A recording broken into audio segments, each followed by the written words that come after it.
Quelques mois plus tôt, une masse populaire avait pris la croix.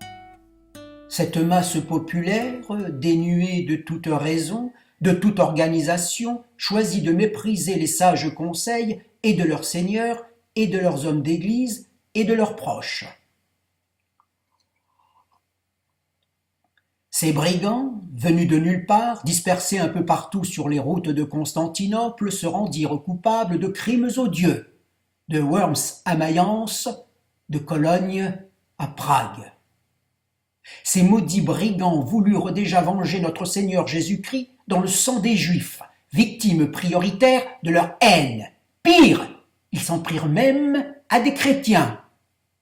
Ces derniers, effrayés par leurs immondes exactions, avaient refusé de les ravitailler.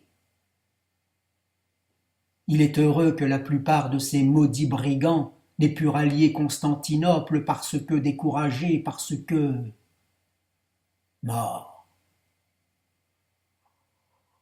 Mais le résidu de piétaille qui parvint à Constantinople méprisa tout autant les utiles recommandations de l'empereur Alexis Comnène, lequel le pria de bien vouloir attendre l'arrivée des chefs barons. Mais là encore, pillages, saccages reprirent dans les faubourgs de Constantinople. Pire, même dans les églises.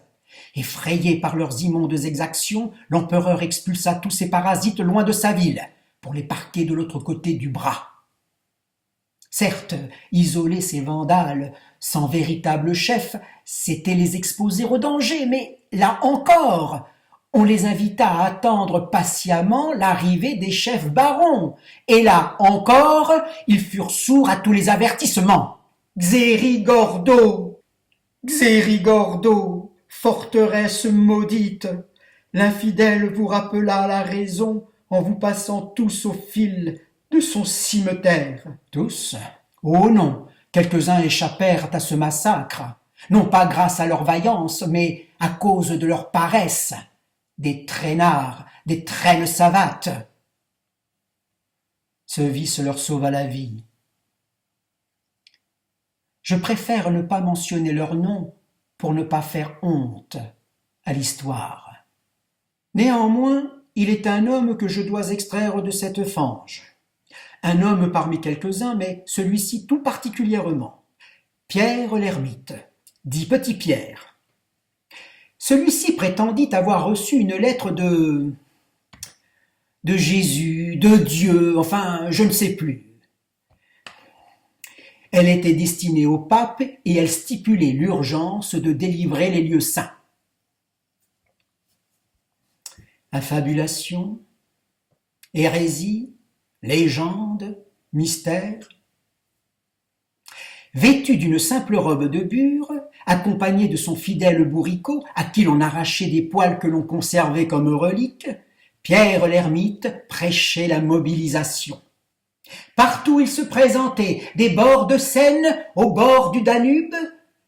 On le suivait. Mais tous ces vilains qui l'entouraient étaient manipulés par de petits chefs sans cervelle. Lui-même chahuté, il fut vite dépassé. Ah! Il n'avait rien d'un héros. Toutefois, il fit de nombreux allers-retours entre Civito et Constantinople pour implorer des secours auprès de l'empereur, lequel finit par dépêcher une armée, mais... Ce fut trop tard. Xérigordo.